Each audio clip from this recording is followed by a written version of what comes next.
Cekaman. Apa itu cekaman? Cekaman biasanya didefinisikan sebagai faktor luar yang tidak menguntungkan yang berpengaruh buruk terhadap tanaman atau kondisi lingkungan yang dapat memberi pengaruh buruk pada pertumbuhan, reproduksi, dan kelangsungan hidup tumbuhan, dan faktor lingkungan biotik dan abiotik yang dapat mengurangi laju prosesnya fisiologi. Pertumbuhan tanaman sangat dipengaruhi oleh lingkungannya. Faktor-faktor lingkungan akan mempengaruhi fungsi fisiologis tanaman. Respon tanaman sebagai akibat faktor lingkungan bisa kita lihat pada penampilan tanamannya. Setiap makhluk hidup memiliki range of optimum atau kisaran optimum terhadap faktor lingkungan untuk pertumbuhannya. Kondisi di atas ataupun di bawah batas kisaran toleransi itu, makhluk hidup akan mengalami stres fisiologis. Jadi, bukan hanya hewan atau manusia saja yang bisa mengalami stres, tapi tumbuhan pun bisa mengalami stres seperti makhluk hidup yang lainnya. Faktor air dalam fisiologi tanaman merupakan faktor utama yang sangat penting. Tanaman tidak akan dapat hidup tanpa air, karena air adalah matriks dari kehidupan.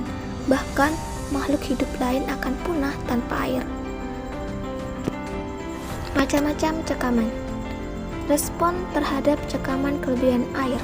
Yang kedua, respon terhadap cekaman kekeringan. Yang ketiga, respon terhadap kekurangan oksigen. Yang keempat, respon terhadap salinitas. Yang kelima, respon terhadap suhu panas berlebih. Respon terhadap cekaman kelebihan air. Dampak genangan air adalah menurunkan pertukaran gas antara tanah dan udara yang mengakibatkan menurunnya ketersediaan oksigen bagi akar, menghambat pasokan oksigen bagi akar dan mikroorganisme, atau mendorong udara keluar dari pori tanah maupun menghambat laju difusi. Genangan berpengaruh terhadap proses fisiologis dan biokimiawi antara lain respirasi, permeabilitas akar, penyerapan air dan hara, dan penyematan nutrien. Genangan menyebabkan kematian akar di kedalaman tertentu, dan hal ini akan memacu pembentukan akar adventif pada bagian di dekat permukaan tanah pada tanaman yang tahan genangan. Respon terhadap cekaman kekeringan. Respon tanaman terhadap stres air sangat ditentukan oleh tingkat stres yang dialami dan fase pertumbuhan tanaman saat mengalami cekaman.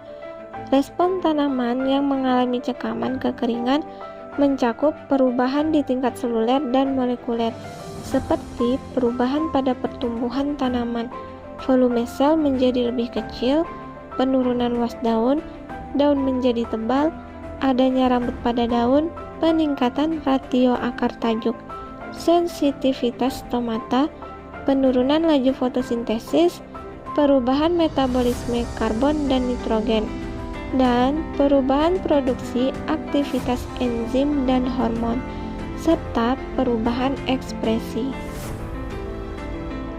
Nah, respon tumbuhan terhadap kekurangan oksigen.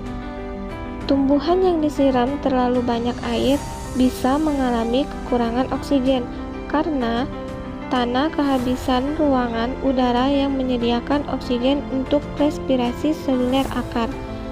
Keadaan lingkungan kekurangan O2 itu disebut hipoksia, dan keadaan lingkungan tanpa O2 itu disebut anoksia atau mengalami cekaman aerasi. Kekurangan oksigen akan mengakibatkan metabolisme, dan pertumbuhan pada tanaman akan terhambat dan lama-kelamaan tumbuhan akan mati.